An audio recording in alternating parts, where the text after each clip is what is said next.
Where to start? A little bit like last season, some of the problems here last season, I thought today.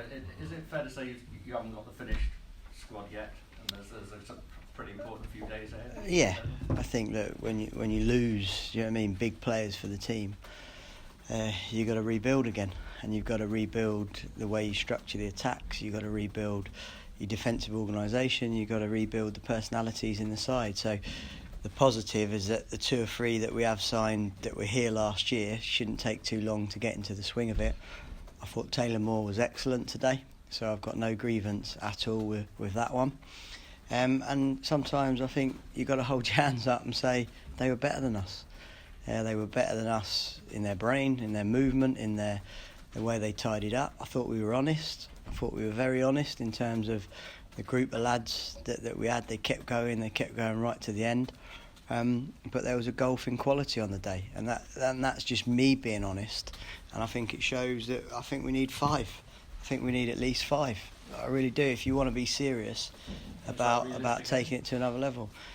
Well, I don't know. I mean, look, that's not putting pressure. If we get 1, if we get 2, do you know what I mean? We'll do the very best we can. But if you're asking me what we need to go and to get near to that type level of quality, and obviously Leeds may not have the depth that they had last year, but that 11, some very, very good players in there, and they showed us up at times. Were you disappointed to lose Adam Webster? Yeah, of course. Yeah, absolutely. As a manager, you know what I mean, you're selfish in terms of. Was it just too much money? Yeah, I think it becomes nigh on impossible to stop somebody go. You know, like I'm not the type of manager that's going to sit there and throw his toys out the pram and get upset. Yeah, I see it as a challenge. Like, can I make the team better? I've done it before. We've done it before as a staff, as a coaching staff. Tough game today to go into. But I would have hoped that we would have showed a little bit more than we did in certain spells in the game. Is it fair to say 2 of the objectives will be a replacement for Webster and a striker? Yeah, I think listen, I'll be open and honest. I think we need a centre-half. I think we need another midfielder. Obviously, you know that we're trying to do the lad Masengo, who's a young talent. I think we need a striker, and I think we need a right-back as well to compete for that position.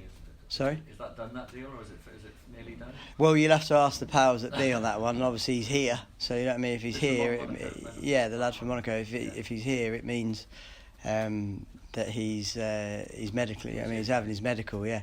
So it's an unbelievable coup, really, for us to be able to get a kid like this. But he is a kid. You know what I mean? We can't pin all our hopes on an 18-year-old. I believe he'll be a top-level player without question of a doubt, and I believe this is the right place for him if we can get it over the line. And it's a very exciting one, particularly for me as a coach, to be able to polish the diamond, if you like. But at the same time, you know what I mean, we can't expect him to be the man to run games for us. Finally, it's 8 goals in 2 home games, albeit one was a friendly, but 3 today.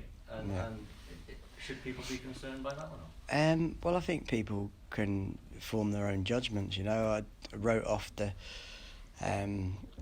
Crystal Palace game completely. It's a bit unfair to judge us on that, given. Yeah, and not only that, the physical efforts that you don't prepare. Like, you see, we were much better physically today than we were against Crystal Palace. We just weren't as good technically as the opposition. So, yeah, listen, that it doesn't worry me in the long term, because I know we'll get it right. Of course, today 2 or 3 of the goals, definitely the first one, we've got to do more. We've got to get up to the ball. You know, it's too easy for Hernandez, wasn't it, to turn and fire it off. We had time to get up to the ball, and then obviously a giveaway, which is fine, but it's not the giveaway I'm worried about. It's the balance behind the ball when we give it away. And if we're going to stride out from the back with centre halves, it's become a little bit of a sort of identity for us in the way we do it. Then we've got to make sure we've got the cover behind it. Can you just clear up for us what went on just before half time? Marcelo says that you had a chat at half time in the dressing room and it was all understanding about the player and what happened. Yeah, no, it's fine. It's just that obviously we sent like an email out to the clubs, really, to say, look, because this happens often. Somebody goes down. Sometimes it's tactical. because people try and gain an advantage. Sometimes it's genuine. So we just decided as a club we're going to make a rule for the 46 games that we're going to let the referee manage the game. So therefore, whether that's our player injured or the opposition player injured, there's a consistency there. Do you know what I mean? So if the referee sees a head injury, he will stop the game. But if it's not a head injury, he will play on. And our players are coached to be able to play with 10 men, obviously, in certain environments. So I think that if there's a consistency, and that was what I was trying to explain, obviously it's not easy with the language barrier, but when we're in the cold light of day, we was able to sit through and talk it through. What happened with the Leeds physio? There was a bit of set to as they capacity to get on the pitch. Yeah, if you had a tactician watching the way they conduct their technical area, you'd see why. And do you know what I mean? They like to work that, and listen, fair play to them. Most clubs do the same. Bailey Wright, is he injured at the moment? Yeah, well, he trained the last day and a half. I think he's had 16, 17 days out. With an Achilles problem. Baker again has just come back 2 or 3 days training, 14 days out with concussion. So probably not quite in a place yet to absolutely go marching on and be ready. You played Callum O'Dowd today. Obviously he has only got a year left on his deal. Yeah. Can we read anything into that? Does that give us hope that he's going to stay a bit longer? Well, where do I sit with that? I sit with that I'd like to sort of extend the olive branch. Listen, there's no secret in the fact that Fulham were spinning the plate, if you like, for a long time, and I think Callum believed it, and I think it took the focus away from Bristol City for Callum, and now we've got to the point where, do you know what I mean, it hasn't happened because of the signings that they've made.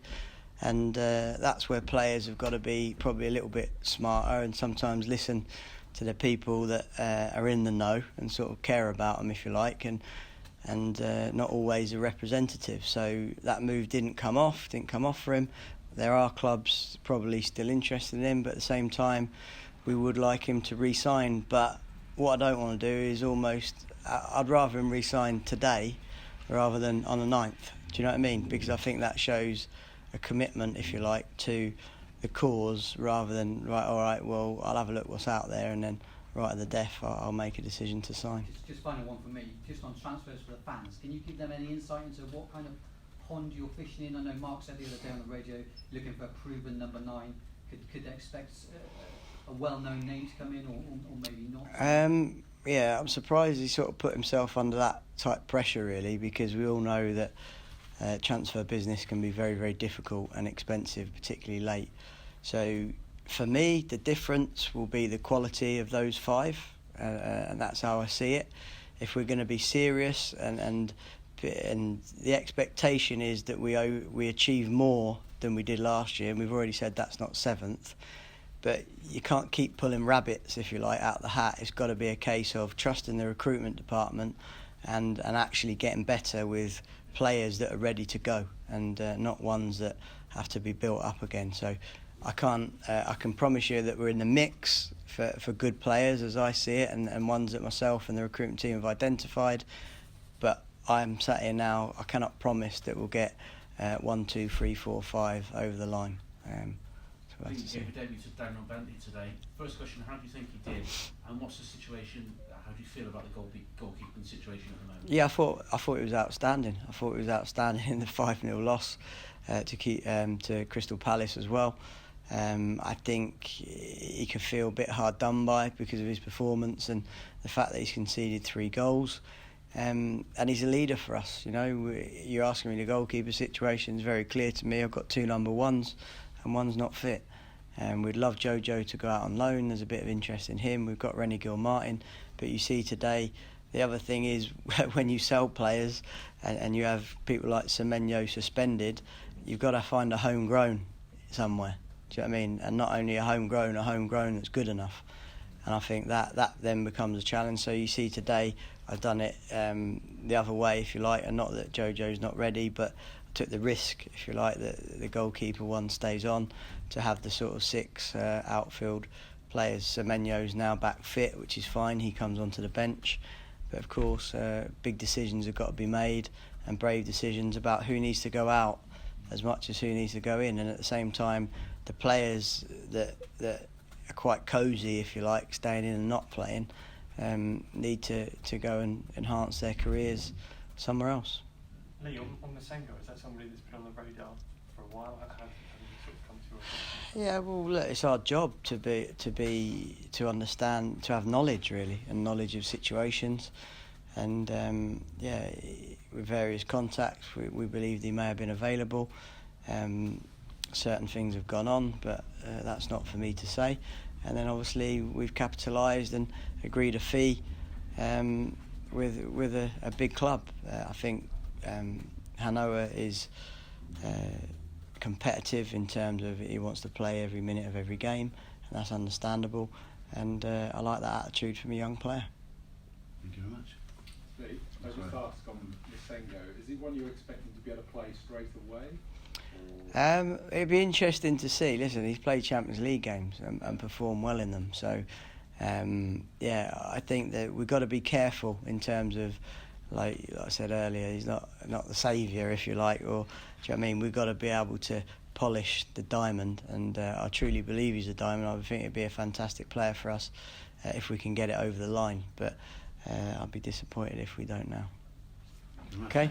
Thank you. Cheers.